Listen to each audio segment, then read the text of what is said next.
A hora de falar de fiscalidade empresarial, temos que ter en conta primeiro que é un imposto. Un imposto é unha forma de recadar cartos por parte do Estado. É dicir, o Estado ten unha serie de gastos, o Estado entendido nun sentido amplo, é dicir, o Estado entendido como a Administración Xeral do Estado, como as comunidades autónomas, como os municipios, como calquera manifestación do sector público. Entón, o sector público ten unha serie de gastos e debe cubrir eses gastos con ingresos. Estes ingresos poden ser de diversos tipos, pero fundamentalmente, dicir, o ingreso máis importante, un dos ingresos máis importantes que ten o Estado son os impostos. Os impostos consisten en recadar fondos do sector privado, tanto dos particulares como das empresas. Os impostos poden ser de dos tipos, poden ser impostos directos ou impostos indirectos. Os impostos directos gravan manifestacións, é dicir, cóbranse por manifestacións directas da riqueza das persoas, tanto físicas como xurídicas. Por exemplo, un imposto directo sería o imposto sobre a renda das persoas físicas, que grava, pois, os cartos que gaña unha persoa ao longo do ano. Ou o imposto sobre beneficios tamén sería un imposto directo, que grava os cartos que gaña unha empresa, unha sociedade, durante un exercicio económico. E logo hai impostos indirectos, que gravan manifestacións indirectas da riqueza, como por exemplo o IVE, o imposto sobre o valor engadido. Cada vez que compramos algo, pagamos IVE. Vale? Eso quere dicir que estamos pagando, vale, unha cantidade en función da nosa capacidade de compra, é dicir, en función da cantidade de produtos, de bens e de servizos que nos compramos. Isto é unha manifestación indirecta da nosa riqueza, por iso é un imposto indirecto. Vale, canto máis compramos, se supón pois que a nosa riqueza é superior e, polo tanto, pagaremos máis en concepto de IVE. Ben, aparte de esta clasificación dos impostos, pois as empresas, fundamentalmente, nesta laboura de colaborar os gastos do Estado mediante o ingreso, é dicir, mediante a tributación, mediante os impostos, vale, pois pagan fundamentalmente 4 tipos de impostos. Vamos a ver un por un cada un deles, non? En como lle afecta ás empresas. Vale, en primeiro lugar, vamos falar de impostos sobre a renda das persoas físicas. Como o seu nome indica, vale, grava a renda, é dicir, os ingresos que obteñen as persoas físicas ao longo dun ano. E tamén os ingresos que obteñen non só as persoas físicas, senón persoas empresas que non teñen personalidade xurídica propia, é dicir, empresas que non cumplen co requisito pois de ser unha sociedade mercantil.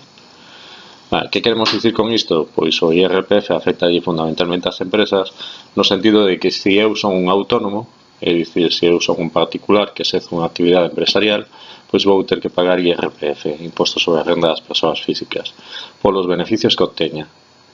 Vale, isto é fundamentalmente pois o efecto que ten o IRPF sobre as empresas. Se son unha comunidade de bens, por exemplo, ou unha sociedade civil sen personalidade xurídica propia, é dicir, sen ser unha sociedade mercantil, vale, pois entón pagaría tamén o imposto sobre a renda das persoas físicas polos beneficios que obteña. Sí? Vale, como se calculan estes beneficios das empresas? Pois coas reglas da contabilidade, fundamentalmente. Existen 3 formas de calcular como son eses ingresos. Chamase estimación directa normal. A estimación directa normal consiste en coller os beneficios que ten a empresa durante ese exercicio económico, vale, e aplicar iso o IRPF. Por exemplo, un autónomo, pois veríamos canto gaña ao longo dun ano, vale, e aplicaríamos o IRPF. A estimación directa simplificada pois é máis ou menos unha modalidade da estimación directa. O que sucede é que rexen unhas normas especiais a hora de calcular, por exemplo, a amortización dos bens do inmobilizado. E logo a estimación obxectiva, que para determinadas gamas de actividade que se explicitan cada ano, vale, nunha orde ministerial, o Ministerio saca unha orde e di para determinadas actividades empresariais, pois pódese utilizar un método alternativo que non consiste en coller a contabilidade de ver cantos beneficios ten a empresa, senón en estimar eses beneficios. Isto é así porque son empresas que, bueno, pois que ao mellor pois non levan unha contabilidade moi estricta. Entón, por exemplo, pois poderíamos calcular canto ten que pagar un bar, pois polos metros de barra que teña, ou polas sillas, polas mesas, vale? Isto sería a estimación obxectiva no IRPF. Vale, por que se fai así? Bueno, pois porque fundamentalmente o que entende o Estado é que en función destes elementos que ten a empresa, pois por exemplo as mesas, as sillas e tal, pois supón que ten un ingreso maior. Cantas máis mesas pois teña, pois terá un ingreso maior e polo tanto pois calcula unha cantidade para cada mesa, para cada silla que teña a empresa, vale? E así pois van calculando o IRPF que ten que pagar. Outra característica fundamental do IRPF é cun imposto progresivo. Isto quere dicir que canto máis gañemos, maior porcentaxe vamos pagar de imposto. Vale, esta é unha diferencia fundamental co imposto de sociedades que vamos ver logo. Isto quere dicir, pois, por exemplo, que unha empresa que gaña poucos cartos, pois vai pagar pouco de IRPF, probablemente menos do que pagaría con imposto de sociedades, é dicir, un autónomo gañe poucos cartos, pois pagaría pouco, vale? Mais un autónomo que gañase moitos cartos, pois pagaría probablemente unha porcentaxe superior a que se pagaría con imposto de sociedades. É dicir, isto vai crecendo por tramos e en función de a cantidade de cartos que gañemos, pois aplicará un tramo ou se aplicará a outro. Vale, o segundo imposto que afecta ás empresas é o imposto de sociedades. Estivemos falando algo del, agora, mentre falábamos do IRPF, o imposto de sociedades é un imposto que se cobra polos beneficios que obteñen as sociedades que teñen carácter mercantil. Para que nos entendamos, dos tipos societarios que nos vimos, pois imposto de sociedades pagaría, pois, por exemplo, unha sociedade anónima, unha sociedade de responsabilidade limitada ou unha cooperativa.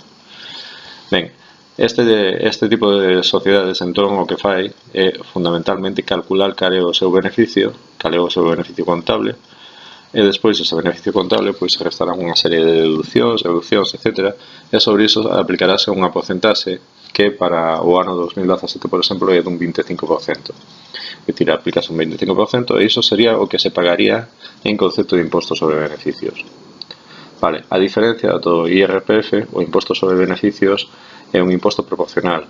Quere isto dicir que calquera empresa, caño que gañe, vai pagar ese 25%. É dicir, da igual que gañemos 10.000 euros que gañemos 1 millón. A porcentaxe é a mesma.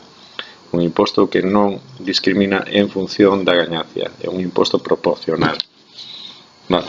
Entón, isto, lógicamente, pois beneficia ás grandes empresas que se gañan moitos cartos, pois van pagar unha porcentaxe que sería pois exactamente igual que o que pagaría unha pequena empresa. En terceiro lugar, temos o IVE, o imposto sobre o valor engadido. A importancia que ten o IVE fundamentalmente para as empresas é o seguinte: as empresas funcionan un pouco como recaudadoras deste imposto. O IVE, como todos sabemos, ou deberíamos saber, vale, é un imposto que pagamos cada vez que facemos unha compra aos particulares, vale, tamén cada vez que fan unha compra ás empresas. Ben, isto que quere dicir? Bueno, pois isto quere dicir que cando eu vou, por exemplo, ao supermercado e compro calquera cousa, pois no prezo que me cobran a mí vai incluído un IVE, un imposto sobre o valor engadido, que, dependendo do produto que sexa, pois pode ser dun 21% do valor do produto, dun 10% do valor do produto sen IVE ou dun 4%, é dicir, IVE normal 21%, IVE reducido un 10%, IVE super reducido un 4%. Vale, entón como funciona este imposto? Bueno, pois nós cada vez que vamos a un supermercado, por exemplo, pois pagamos IVE dos nosos produtos. E entón esta empresa, o supermercado, trimestralmente vai facer unha declaración de IVE. Algúnas empresas o fan mensualmente, pero o normal é que o fagan trimestralmente. Vale, entón, estas empresas collen cada trimestre todos eses IVEs que lle cobraron aos seus clientes e chamanlle IVE repercutido e suman todas esas cantidades, ¿sí? E por outro lado, tamén calculan canto pagaron eles en concepto de IVE a outras empresas por comprar eses produtos. Para que nos entendamos, vale? Si, por exemplo, pois hai unha empresa que vende champús, nos supermercados venden champús e os champús, pois, eu os vendo a 10 euros e os comprei a 5 euros, que é o que fan as empresas, é dicir, gañar pasta, gañar cartos, vale, en función desa marxa comercial, é dicir, vender os produtos máis caros que os que os compraron, vale, pois entón, imagínate que eu vendo unha soa botella de champú neste trimestre, ben, pois entón declararía o IVE repercutido dese champú e restaríalle o IVE soportado dese champú. É dicir, indicaría que eu cobrei, vale, un 21%, poñamos por caso, creo que o champú leva un 21%, vale, poñamos por caso, indicaría que eu cobrei un 21% de 10 euros, vale, e paguei un 21% de 5. A diferencia entre eses dous conceptos, se é superior, é dicir, se repercutir máis IVE do que eu soportei, vale, se é positiva, teño que ingresar na facenda pública. Esta empresa ten que ingresar na facenda pública. E se é negativa, pois se a diferencia é negativa, o que sucede é que esta empresa pode pedir que se lle devolva ou pode compensala con diferencias positivas que haxa en períodos sucesivos. Vale? Máis adiante, neste mesmo tema, tedes un exemplo de como funciona máis claramente con números o IBE. Pero ted en conta que, bueno, que as empresas fundamentalmente compórtanse como recadadoras deste imposto. Ben, por último, temos o imposto de actividades económicas. O imposto de actividades económicas é un imposto que se lle cobra ás empresas polo mero feito de facer unha actividade económica. Vale, é un imposto municipal e o que sucede é que as empresas que gañan menos de 1 millón de euros non teñen obriga de pagalo. Pero todas as empresas teñen obriga de facer a declaración do imposto de actividades económicas. Vale? Ben, por último, hai un concepto interesante en relación coa fiscalidade empresarial que son as retencións. As empresas teñen a obriga en determinados casos de facer retencións a determinadas persoas, pois para que, de alguna maneira, é un pouco como IBE, recadar eses cartos, vale? E eses cartos forman parte, pois, do que terían que pagar esas persoas en concepto de impostos. A empresa o recada e o entrega ao Estado. É dicir, o Estado non ten que recadar o imposto, ese imposto recádase polas empresas. O exemplo máis típico é que cando hai unha empresa que ten traballadores a soldo, vale, pois do soldo deses traballadores as empresas teñen que reter unha cantidade en concepto de imposto sobre a renda das persoas físicas. É dicir, se eu teño unha nómina, se eu traballo para unha empresa e na miña nómina di que eu gaño, pois, por exemplo, 2.300 euros, vale, eu non vou cobrar por banco 2.300 euros, senón que a empresa vai me reter unha cantidade deses 2.300 euros, por exemplo, 300, vale, e eu cobrarei 2.000 euros. Eses outros 300 son o IRPF, o imposto sobre a renda das persoas físicas, vale, que a empresa ten que ingresar en Facenda por min. É dicir, o imposto me corresponde a min, pero é a empresa que me retén esa cantidade e a entrega en Facenda. Sí? O igual, as empresas cando teñen relación con profesionais, pois teñen que reterlles tamén determinadas cantidades do que lles pagan. Vale, e este é un pouco o fundamento das retencións. As retencións tamén se fan para cotas de seguridade social, pero iso non corresponde ao tema de fiscalidade. Bueno, pois nada, botadelle un ollo aos apuntes, facedes os exercicios e discutimos isto en clase.